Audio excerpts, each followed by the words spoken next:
Almighty God, we ask your blessing upon this council. Direct and prosper our deliberations to the true welfare of Australia, people of Yass Valley. Amen.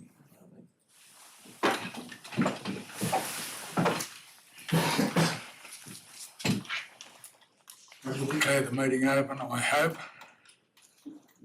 If not, I'm declaring it open. Okay, do we have any declarations? First of all, apologies. I have received apologies. Councillor Burgess and Councillor Abbey. I'll second. Councillor Turner, Councillor Reid.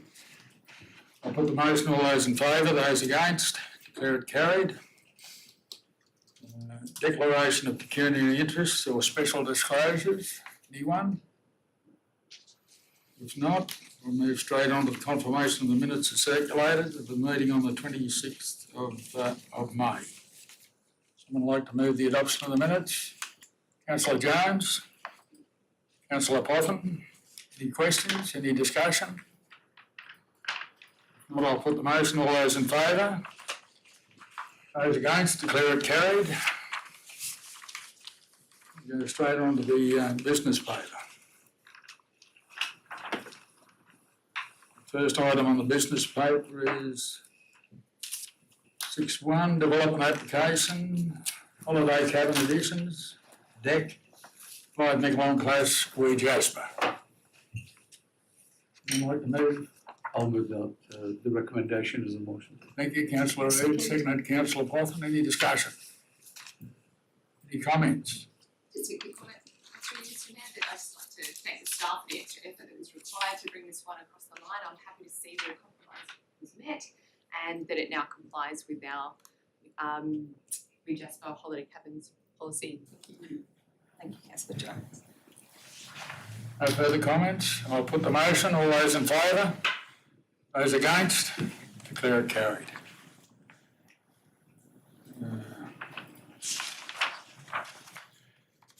6.2, development application, function centre, temporary marquee, 196 Brooklands Road, Wallaroo.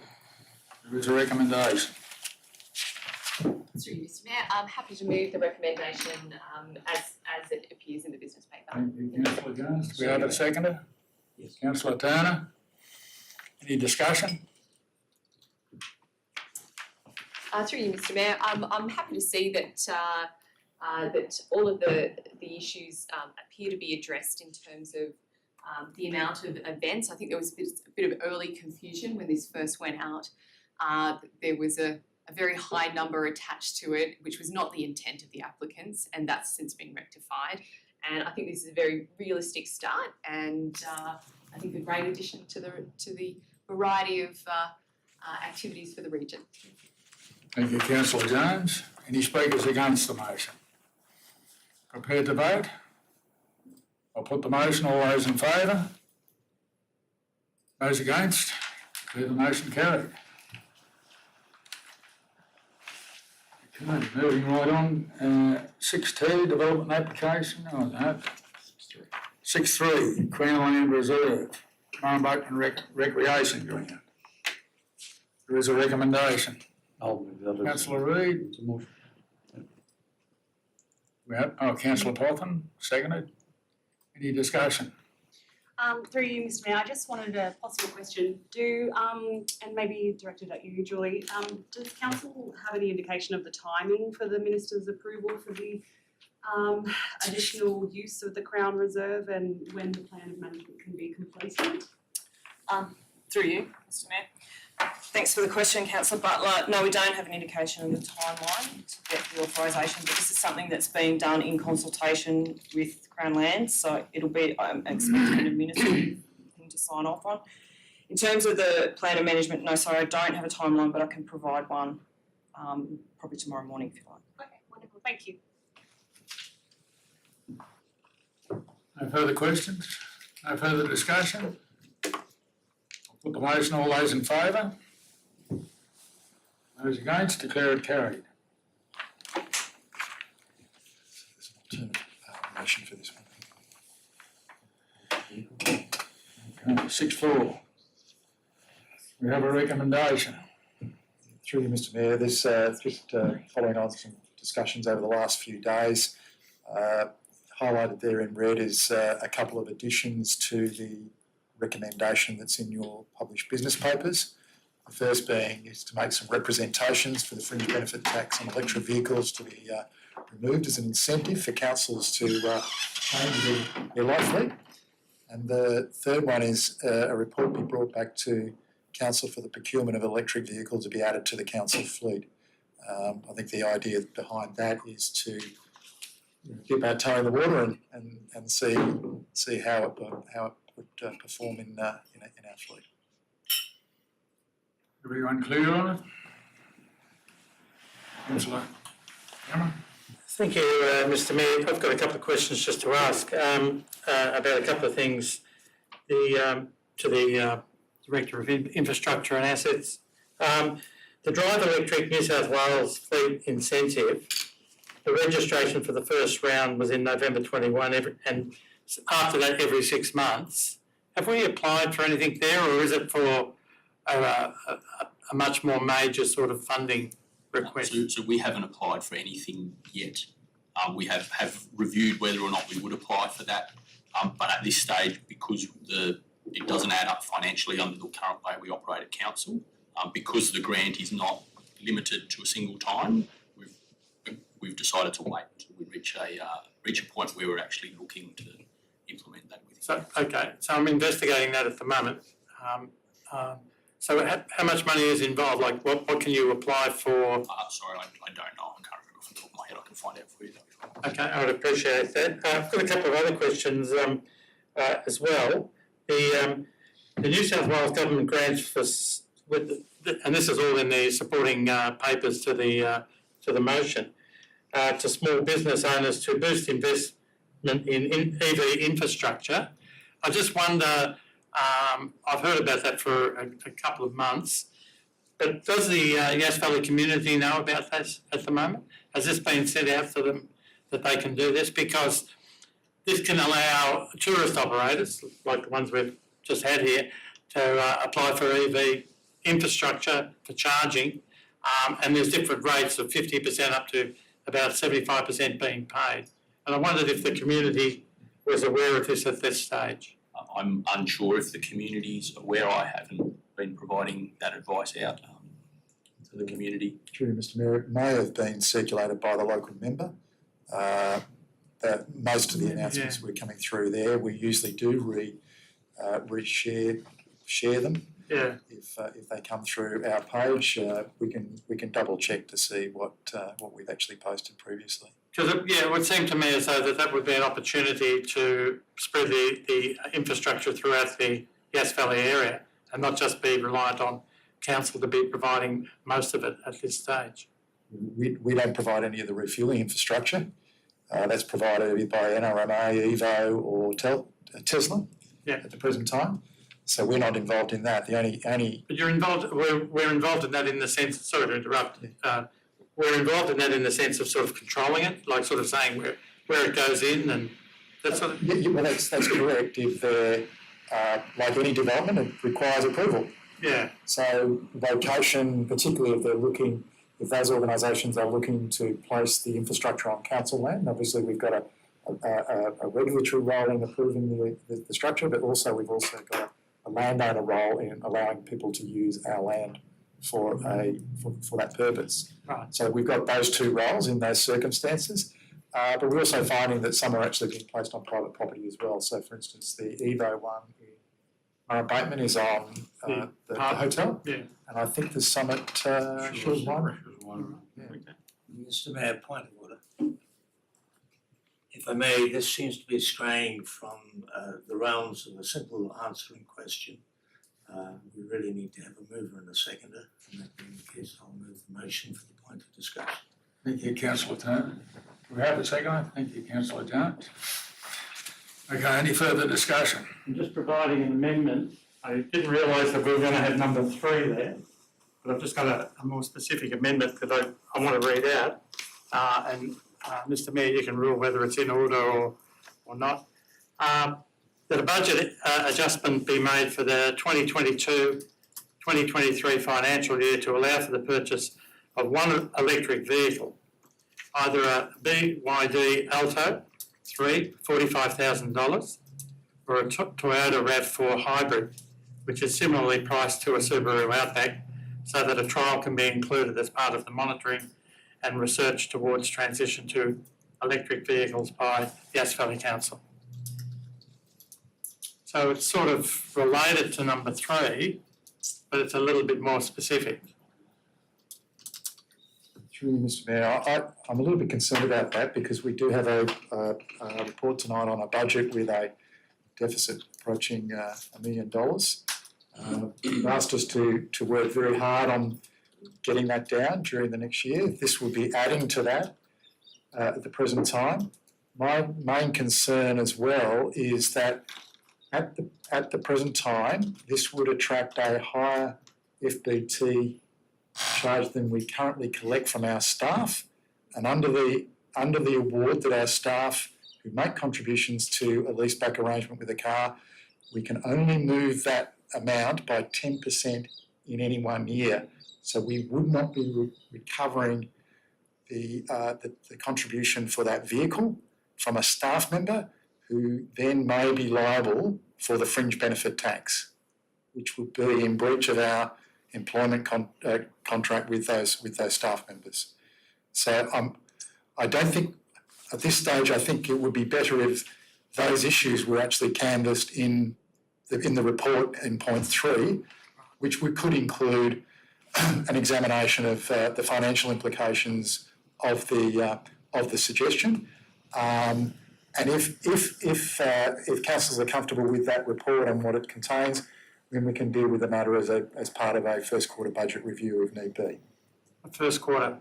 Chair, we actually do have a hybrid RAV4 on staff already. Director of Corporate and Community already drives one.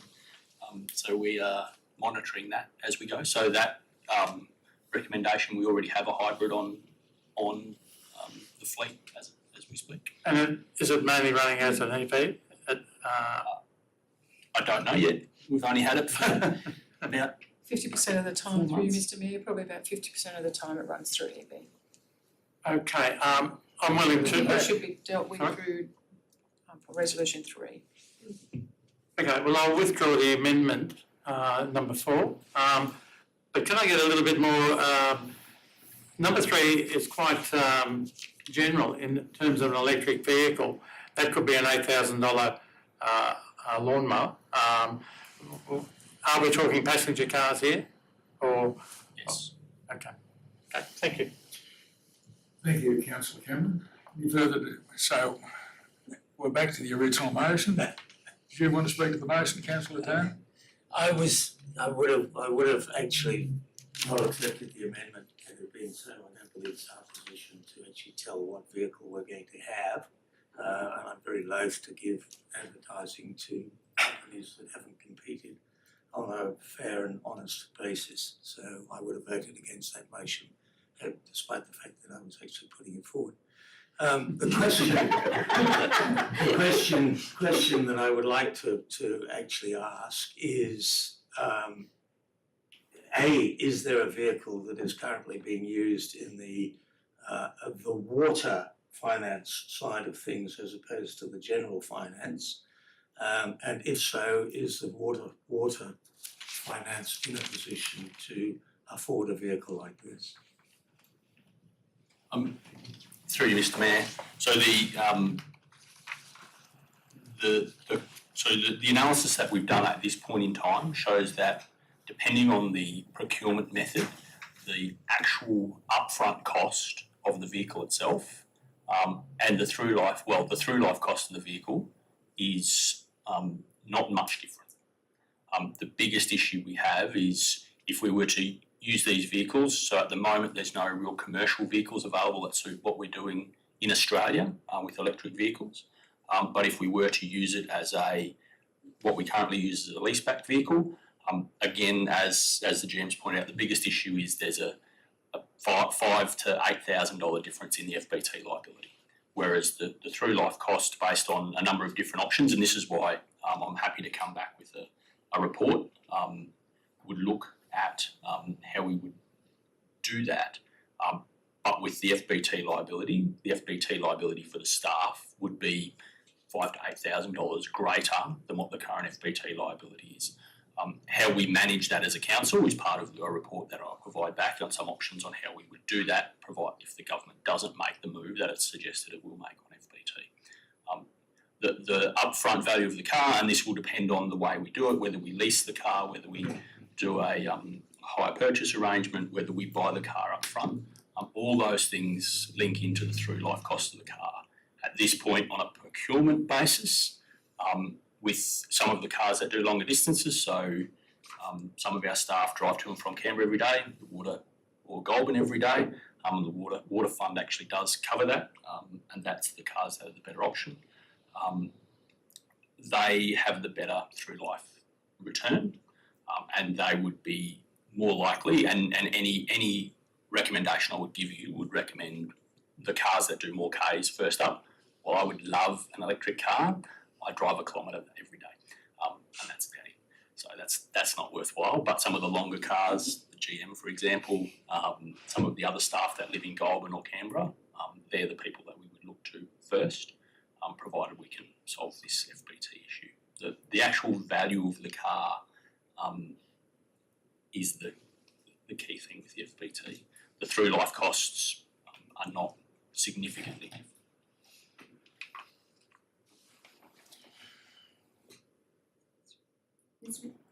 Councillor Cameron. Sorry. You'll be fine. Firstly, I'd just like to thank Councillor Cameron for asking the question, which triggered a series of other questions between other councillors, which is why you have the motion in front of you today.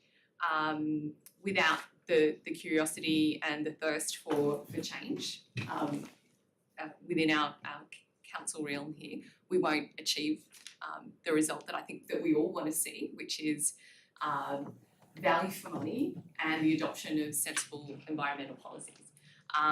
Let's get this before the accountants so we can see how we're going to impact our staff. I think that's the first thing that we need to do. And I think it's a really sensible move to look at areas like water, the Water Fund, to see how we get the most bang for our buck. But let's just make sure that we don't adversely impact our staff and their liabilities as well in our quest to make the change. Councillor Cameron. Thank you. I was just going to reply to Councillor Turner that I use specific vehicles to indicate that not all electric vehicles are high priced. I was trying to point out that there are some at a reasonable level, and one of the things that in the supporting documentation that we had didn't really take into account the difference in cost in maintenance. And having a Subaru myself, I know the maintenance cost is fairly high, and compared to an EV, I think would be quite different.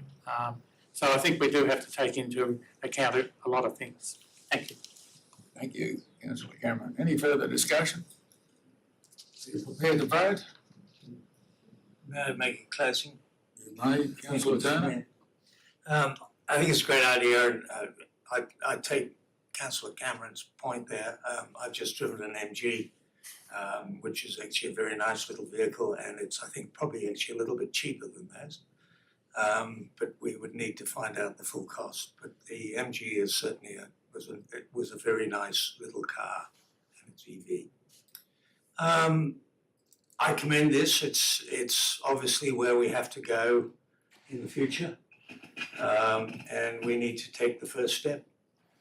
I just commend the staff in bringing it forward, and I would thoroughly agree with getting a decent proposal from the staff, full costing and full impact on the community of Yass. Thank you, Councillor Turner. I'll put the motion. All those in favour? Those against? Declare it carried unanimously. 6.5, bridge renewal grants. Report and recommendation. Councillor Jones, moved. Seconded, Councillor Prothon. Any discussion? Through you, Mr. Mayor. Firstly, I'd like to thank staff for doing the hard yards to get the 3 grant applications in, and congratulations on all 3 becoming successful. I think seeing all three of those lined up certainly made me look very hard at the ledger of what we had in the tank to match the contribution, but we'll scrape in and that's fantastic. Thank you, councillor Jones. Any further comments? If not, I'll put the motion. All those in favour? Those against? Declare it carried. 6.6, investment and borrowings report. There's a recommendation. Any questions? Moved councillor Turner, seconded councillor Reid. Any questions? Any comments? I'll put the motion. All those in favour? Those against? Declare it carried. 6.7, integrated planning and reporting documents. There is a recommendation. Through you, Mr. Mayor. Councillor Jones. An alternative that hopefully becomes the motion here. Yes, we have it up.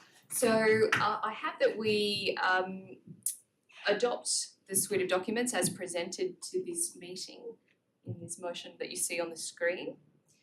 That we set the ordinary rates as per the table, which will reap us approximately $12 million in rates. That we set the annual and consumption charges for water, sewer, liquid trade waste, etc., as per the table. Point 4, that the interest rate payable on overdue rates be set and specified as the municipal local government says at 6%. Here comes the changes.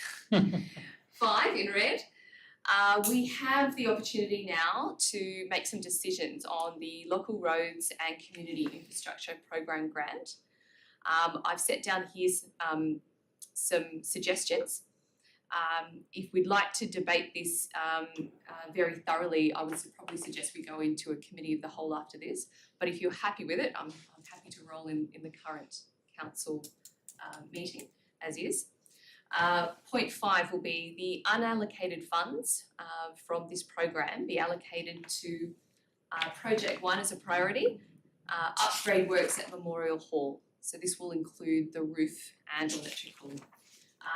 This project missed out last year when council in a very tight vote decided to put it all onto roads and none onto community infrastructure. So I think this is why this has come up as I think my top priority.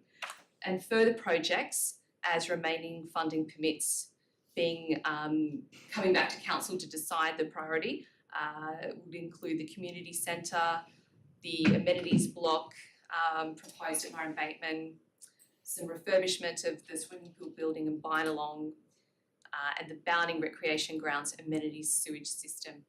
Just noting that at this point in time, we're probably looking at around 400K for the roof, but with most things at the moment, we just can't really fix a price on what it's going to be like when we actually go out to tender. Point 6, that the suggested amendments by Destination Southern New South Wales be incorporated into the delivery program as matters for consideration.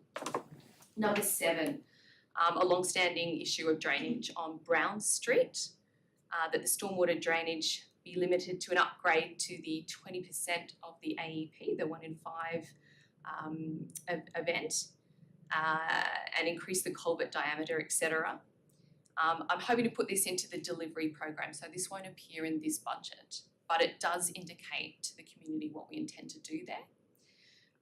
8, that we continue with the progress of the EOI for the indoor swimming pool at Yass and consider funding the design using infrastructure reserve funds if the EOI process is unsuccessful. And I think we're all hoping that it will be extremely successful. And 9, that the IPART approval of the additional special rate variation application be made. And hopefully I can secure a seconder. Councillor Turner, so we have a seconder. Councillor Reid. Oh, sorry, I was seconded, but Councillor Turner's already. Looks like you're on a winner here. Got a second and a third. Any further? Okay. So what do you want to do, council? Discuss it? Comments? Look, through you, Mr. Mayor, if everyone's happy to roll in the council meeting, I'm fine, but if you think that you would like like a lot of debate on this, I'm happy to put us into a committee of the whole.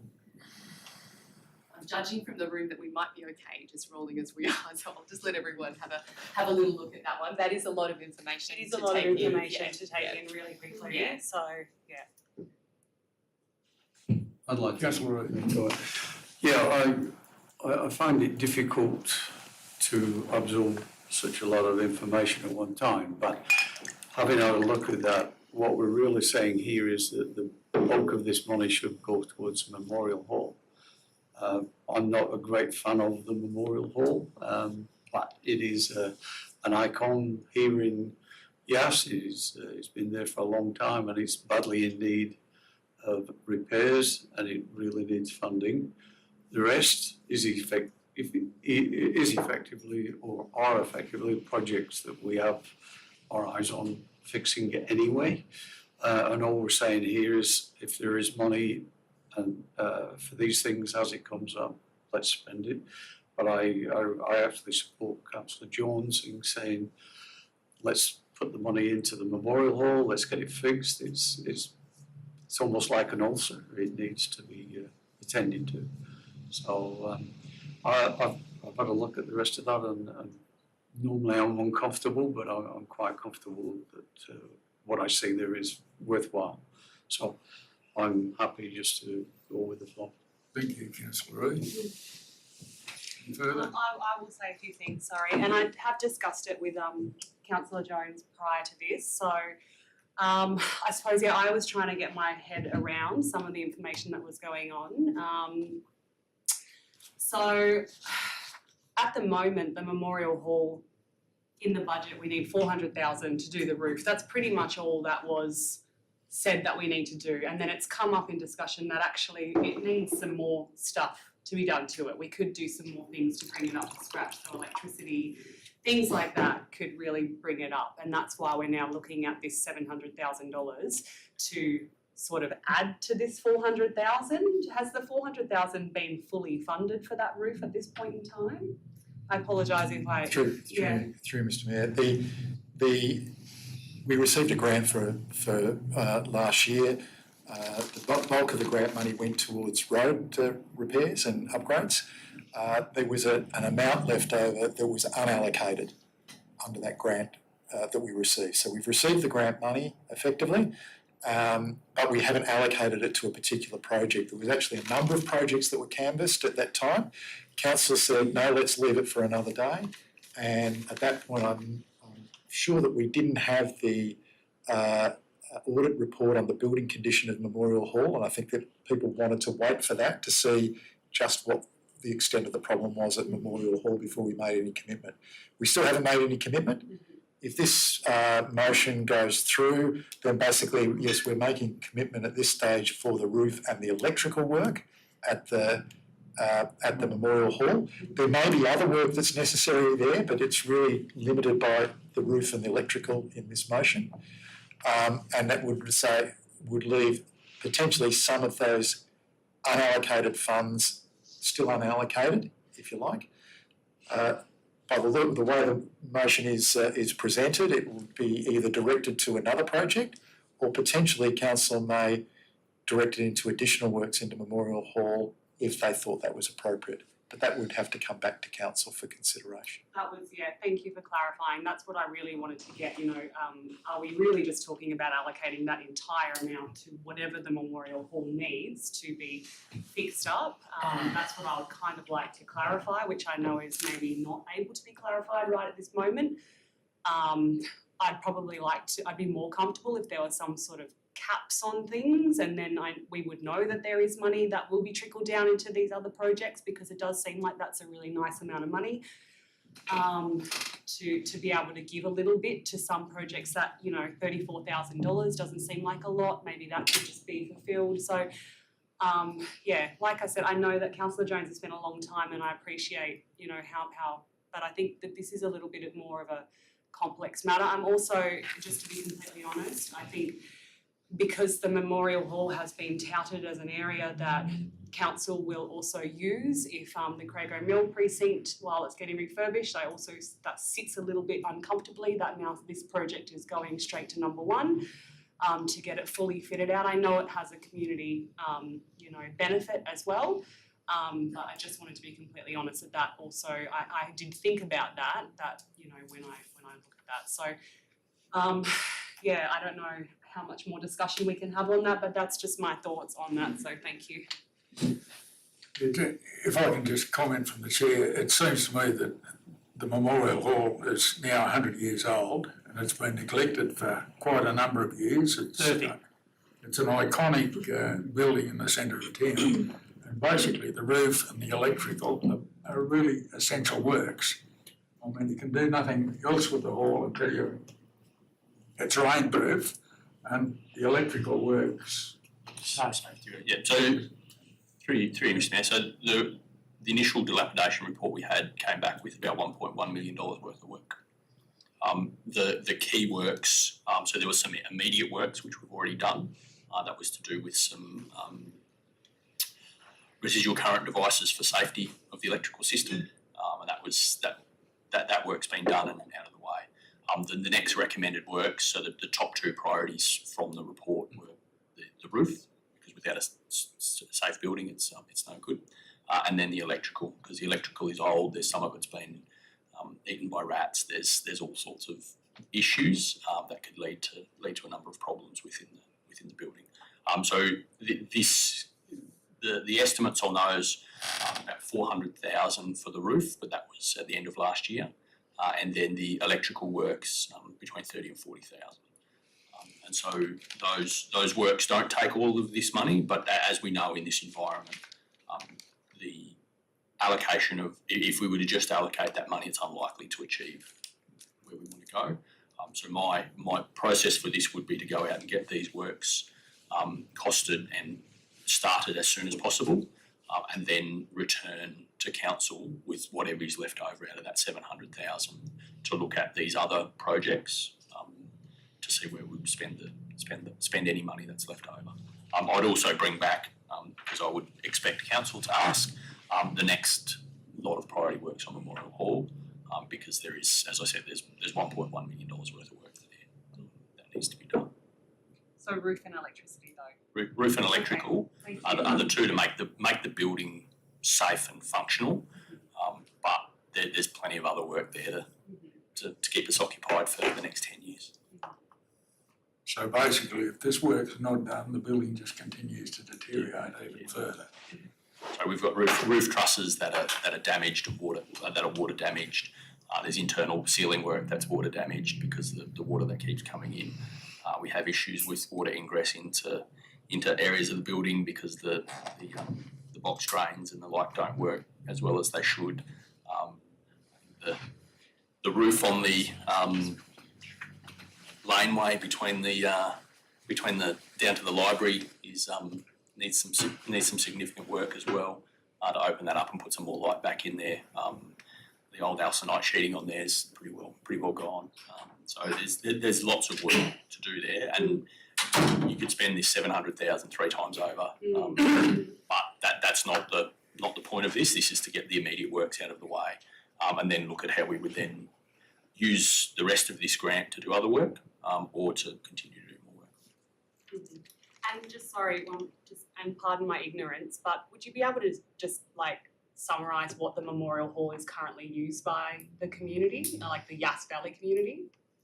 So the current users of the hall, so the markets every first and third Saturday, the music club, the historical society have their archives in there, and we have a number of other organisations that have asked to use the building, but we have said no at this point in time because we're waiting to do this work. So we've had the RSL, and we've also got the library in the back of the building as well. That's good. So we've got the spot and school holiday programs. What was we have a few festivals in there. There was one, I think the Annual Land Council are after it for NAIDOC Week. So it's used reasonably regularly, but we have actually stopped some use in it solely because of the condition of the building. And is there any, it seems like a project like that could really actually get like there'd be a lot of grants that would be available if it's such a well-used, Memorial Hall community asset. Then, like, have we applied for any grants in the past to try and do the roof or something? Or, Yes, we have. Yeah, so one of the reasons we held off on this, Yep. and why this has taken so long as opposed to getting it done at the end of last year was we actually were applying for other grants which we were unsuccessful Right, for. okay.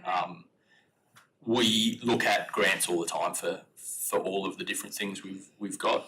We win, I think we've got 40 or 50, maybe $60,000 in the last 18 months for the hall through small grants. We just haven't been able to snag a big one at this point to do ostensibly the most challenging part of the work, which is the roof. And this is the one big grant we still have, and we doing the assessment of all that we've got and where we've got to go. This came out as one of the options that was worthy of consideration. Councillor Reid. Yes, if I might, through the General Manager to the Director of Infrastructure. Basically what we're talking about is a building which is almost not fit for purpose at the moment, and it is gradually getting more so, and all these groups that use it will, before very much longer, not be able to use it at all. So our choice is either allow that to continue or fix up the problems and then allow these groups to access it. And I assume that these groups actually pay for the use of the hall, and therefore at the moment we're not really getting as much revenue from that as we would do otherwise. Is that correct? So yes, that is correct. We do charge a usage fee depending on how much and how often you use the facility. Some groups are given, council makes a decision to allow them to use the facility for free, but that's council makes that decision, and for public benefit that it provides. But we have other groups that want to use the facility more regularly, but we've said no to them because of a number of issues that we have, and we don't want to occupy all the rooms. So there's 4 downstairs rooms, so 3 offices on the left as you look to it and 1 on the right. Both of those have a number of groups lining up to want to access those. There's a number of offices plus meeting rooms and the like upstairs as well. That there's a number of groups that have asked for access to as well. So there's a fair bit of space in there that we can use and lease out.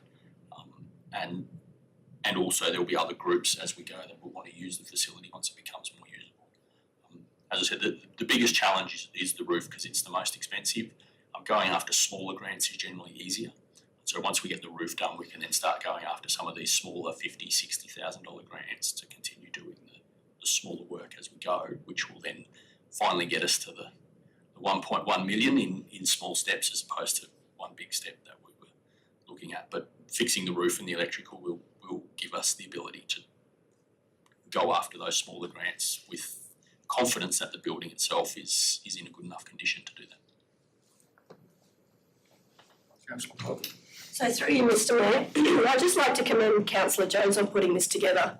I think for me, some of these things I don't understand. So to see the breakdown and even you were saying this money's there and we need to allocate it sort of stuff, I learnt a lot from those conversations. And to me, all of the stuff on that list is stuff we've had conversations about anyway. There's nothing new in there that hasn't been talked about. And for me, if we can tick some of this stuff off and get it tidied up and done, obviously there's hundreds and hundreds of other projects. But that means once we can move this stuff on, then we're open to take on some of the rest of the stuff. And just from conversations I've had with people, I know a lot of the stuff on there is kind of up the top of the community wish list, really. I think the Memorial Hall has been spoken about a lot at the Anzac Day celebrations and things. They couldn't use the hall, I believe. Just, the toilets and everything aren't fantastic. So it'd be great for things like Anzac Day that we can open it up to the community. So I think things like that are really important. So yeah, thank you for putting that together and breaking it down. It makes it quite easy, I think, for me to understand. So thank you. Any further discussion? I'll close if we're okay. Oh, before you do, I might. Just in case. At the risk of showing my extreme old age, all the young people in this room will not be aware of the fact that the Memorial Hall used to be used for what was fashionable in those days called a ball. There were some very, very good balls there, including the Bicentenary Ball, which was the last time, to the best of my knowledge, any large sum of money was spent on the hall, painting the roof, the Sistine Chapel, and making sure that it was beautiful. One of the reasons that it is no longer used for debutante balls, repertory balls, community balls of all form and kind, and community functions is that the kitchen has been substandard for a very long time and is now closed, and therefore it cannot be used. It is not just the Memorial Hall, it is in the centre of town, it is the focal point for Anzac Day, Reconciliation Day, the flying of the Aboriginal flag. Everything else is done at the front of that building, and to be perfectly honest, it presents a very poor image of the Yass Valley Council because it is our building. We are responsible for it on behalf of the community, and we're obligated to make sure that it lasts for another 100 years. Thank you, councillor Turner. Councillor Jones.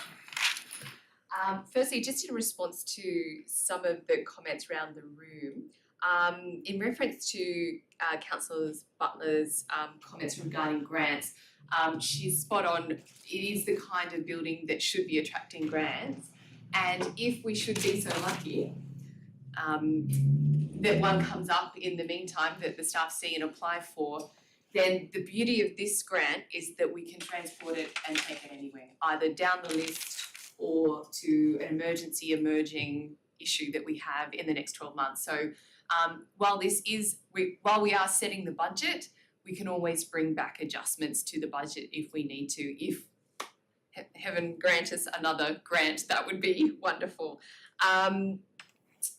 This is not my motion. This is the community's motion. I want to thank the staff, our directors and the Mayor for taking this on roadshow. There were some very cold community halls, and I think Councillor Pothen and I have already identified heating for Sutton Hall and lighting in our quest to locate our way into said hall. I just want to commend all the work that went into this from our staff and also behind the scenes. It was one of the first times I've seen our managers and staff in here, in the room with us. Thank you, Councillor Safranek, for helping us engage with that. I think that was a really important step, you know, to be able to turn around and say, well, why is that important to you, to a staff member, and get their honest opinion. I really appreciated that opportunity. Why is our budget about 400k more than what we said it was going to be a couple of months ago? I think that's something that we need to talk about, because first we said it was going to be half, now it's close to 9.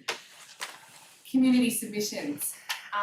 We got submissions that wanted us to deal with the issues of how we process our DAs and the way that we do development applications here in Yass Valley. We have one of the hardest working and talented teams, but they can't do everything, and it's a bit of a loaves and fishes exercise to try and get all of our planning staff across strategic issues, crunching DAs and getting the DAs into the system in the first place. So what you're looking at is a jump of about 400k that will carry on through our next budgets as well, if we're so lucky to secure the staff.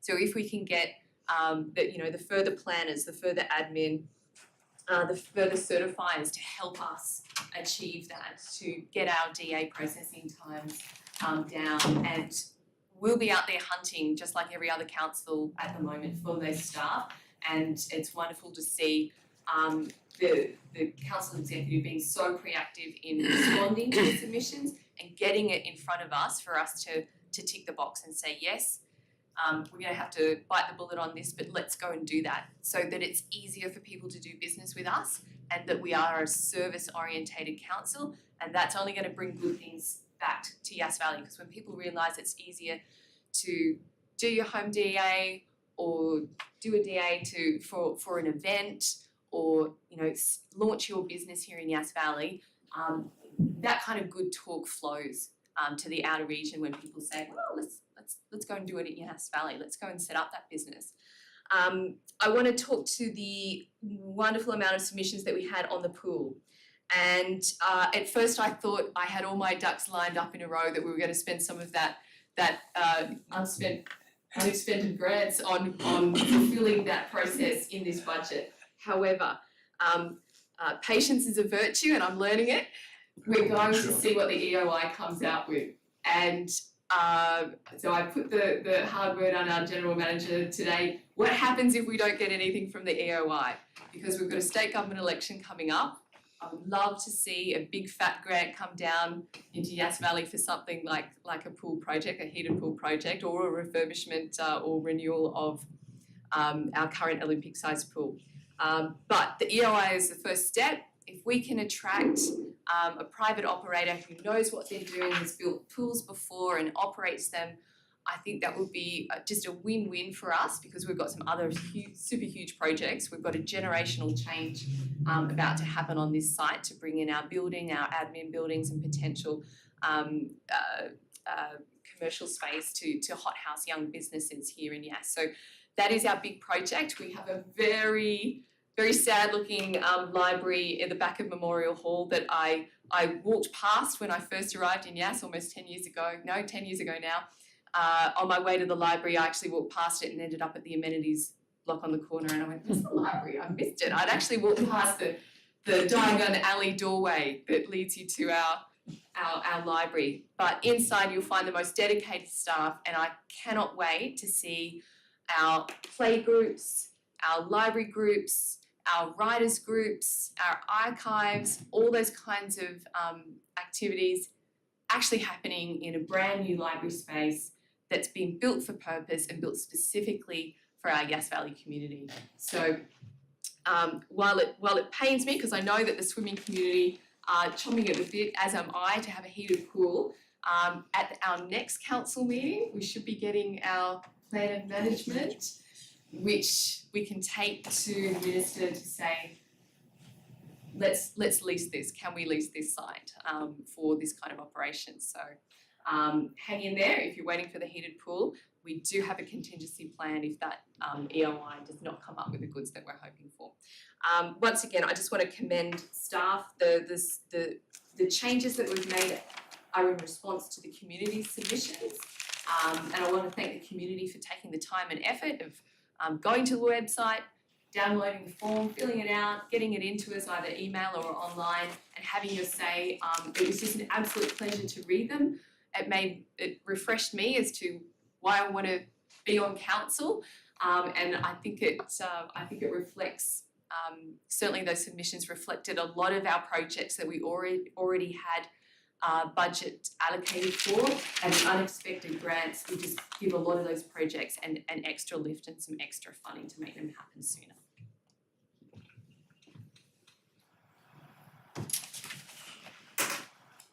Okay, I'll put the motion. All those in favour? It's the amendment, isn't it? No, that's not an amendment, it's the motion. Motion. That's the Yeah, that motion. was It's an alternate motion to the recommendation. All right. Sorry, I thought it was an amendment. Sorry. I would have some questions about, Left you run a bit late. Yes. I just closed the debate because I got to my phone last. thank you. Let everyone have a go. Yeah. Actually, I might allow, if you've got some questions, I don't want to. I do have some questions about the whole sort of package, and we sort of. So I've got some questions about. Sorry, I'll stand. I wanted to get some information. Don't be too long. No, there's only 6 questions, so that'll be fine. We'll start cutting. Okay, so I wanted to sort of just mention about the grants officer. Am I correct in reading that despite many councils such as Upper Lachlan, Bega, and many others having a grants officer, that there is no plans to employ one at Yass Valley Council in the next 3 years? That's incorrect. It's incorrect? Through you, Mr Mayor, there is a part-time community grants officer already included in the budget for the current financial year, and that is continuing through the process. So is the process continuing? Yep. Okay. Second question related to this, does the council do we have a grants policy as such? Through you, Mr Mayor, you've looked at and reviewed the grants policy about 3 months ago. Okay.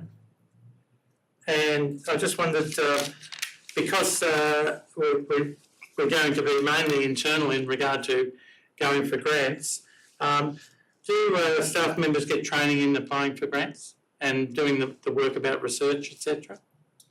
Through you, Mr Mayor, most of the staff that actually put forward grants have been doing it for many years. All They're right. quite experienced in putting grants, they're quite successful in getting grants. You understand the grants programs that are put out, the competitive grants programs that are put out are often not necessarily awarded on the basis of merit, but based on political expediency. And the risk That was the old days, wasn't it? Like, well, the old days are not gone. okay, fine. And look, the grants programs are constantly changing, particularly this region got a lot of grants through the bushfires. Floods are now in the north of the state. I wouldn't be surprised if we actually see a shift to the north of the state with some of the grant programs. And longer term, we've already recognised that the splashing of cash around at the moment by various governments is going to come to an end at some point in time. So I agree, but it makes the hunt for grants even more important. I'm not a big fan of the competitive grants process because all it does is pit every council against each other. And I don't think that's, and even community groups, it pits us against community groups as well, which I don't think is really good. I'd rather see the taxation system for federal assistance grants increased so we actually get a better proportion of the tax income that comes in through to the federal government. That would be better in my mind. It would make it a lot more sustainable. Agreed. And at the conference that I was at on Sunday, Christy McBain was asked about that specifically, and she wouldn't give any answer to that. But she was sort of suggesting that she was hopeful that maybe now that, as I said the other day, that local government will have representation on the national cabinet, that maybe things might start to happen in regard to that. So it seems that there are two ministers for local government at the national level. Yeah, I know. It's sort of strange. Yeah, a little bit strange, but she was there representing herself and probably any other minister as well. So in regard to the other issue I have is with North Mara and Bateman. I just wanted to sort of get a handle on, because when I was reading the material, it talks about that North Mara and Bateman was going to offer additional housing to the Yass Valley council area. So what's the total number of houses and or residents that at the project's conclusion that we're looking at? We haven't worked that out yet at this stage. Basically, we started the planning process, which is to undertake a lot of the constraints mapping, so identifying the areas that we can't put development. Yeah. And then once we've worked that out, we then can start to look at what sort of yield we could get from the areas that could be developed. So there are some ways of actually estimating that. I think in some jurisdictions it's up somewhere between 10 and 15 houses per hectare. Right. So once we work out exactly how much land could be developed, that will give us a bit of an indication of how many houses ultimately could be accommodated within that North Murray Bateman area. So is it, sorry to interrupt again, but does that include the other, like we're talking about Hawthorn that council owns? No, there's actually four parcels of land. There's four, I thought there were three. No, I think there's four parcels of land from memory. There's land known as Rayners, Hawthorn, a couple of smaller blocks, and there is land that's owned by the Canberra Airport as well. Right. Which would be large, I would imagine. No, it's actually split between both sides of the highway. Yeah. We're only talking about the area to the west of the highway Yeah. at this particular point, so west and north of Murray Bateman at the present time. Okay, we've got two other questions. One of the things that I like about the Crago Mill development is that we seem to have done a really good job, the council has seemed to have done a really good job in getting the community behind it and supporting it and being in favour of it. I just think that with North Murray Bateman, it doesn't appear to be, I was going to say supported by the community. I don't think the community really know about it. It's very early days. Through Mr. Mayor. Yeah, that's fine. Just the key thing is that I think the reason that Crago Mill precinct was very successful is that we engage with the community at the appropriate point in time in the development of the plans and then post the development of some concept plans. At this stage, Murray Bateman is not at the point where we can actually engage with the community. We still haven't done the constraints mapping. We haven't finalised the constraints mapping. We haven't finalised the biodiversity certification part of the process, which are essential elements to work out what we can develop. So once we've got that information available, we can go to the community. But I stress caution because the development of Murray Bateman is dependent on a new water supply. Yeah, correct. Okay? So there's no use increasing community expectation about this land is going to be developed if we can't get any water. If we can't get any water, we have to rethink the entire process. Right. And the entire outcomes. So at this stage, hopefully by next month, we will have a piece of work that we've commissioned to look at what alternate water supplies there are to service Murray Bateman. If we can get a commitment to that by various levels of government, the chances are that we'll have solved the alternate water supply, which we then can start to move the rest of Murray Bateman ahead.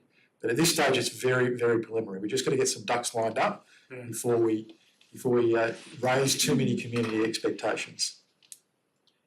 Thank you, Mr. Mayor, for allowing me to ask some questions. You're very welcome, councillor.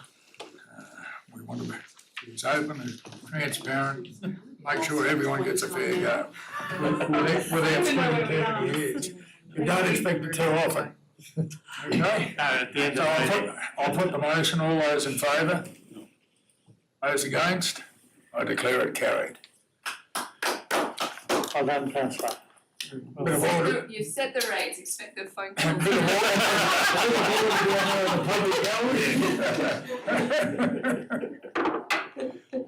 Mr. Mayor, can I move that 6.8 and 6.10 be moved to confidential? We have a seconder. Councillor Reid, Councillor Turner, thank you. I'll put the motion. All those in favour? Those against? Declare it carried. So we'll go 6-9. 6-9. The councillor fees. Someone like to move the recommendation? Thank you, councillor Jones. I get all the good jobs. We have a seconder. Thank you, councillor Pop. Through you, Mr. Mayor, I learned very early on never to let this one go through to the keeper without speaking to it, lest you get reported that it was adopted without debate. I just want to stress, firstly, it's 2%, and that's nothing like the CPI that we're experiencing right now. I also want to point out that, yes, we do have a lot of new councillors, but guess what? They're worth their weight in gold. They re-inject our council with enthusiasm, with talent. They make us old councillors pull up our bootstraps a little bit tighter from time to time. They ask questions. They do probably twice the amount of reading that us old fogies do, because they've got fresh eyes and they need to learn everything. They have to do more training. And to say that, you know, that we've seen other neighbouring councillors get a bit of flack because they're new, I think is wrong. I think it's very important that we support new councillors and also retain the knowledge that we have from existing councillors. And I know the sacrifices that are being made around the table to be here and to be available to the community. Because I myself have had to do it, you know, stepping back from a full-time job to put my focus on the community. It won't be for forever, but it's while I've got a passion to get some, you know, big decisions made for this council and to point it in a certain direction. And I know that around this table you've all made similar decisions, so thank you, and I think you'll worth the 2% and more, but that's all we can give you. Okay, any further discussion? Prepared to vote? I'll put the motion, all those in favour? Those against? Declare it carried. Thank you, councillors. Congratulations. 6:10. Coppermiller. Move that we move it to confidential. Oh, okay. Doing a better job than I am. Doing a good job, Deputy. Yes.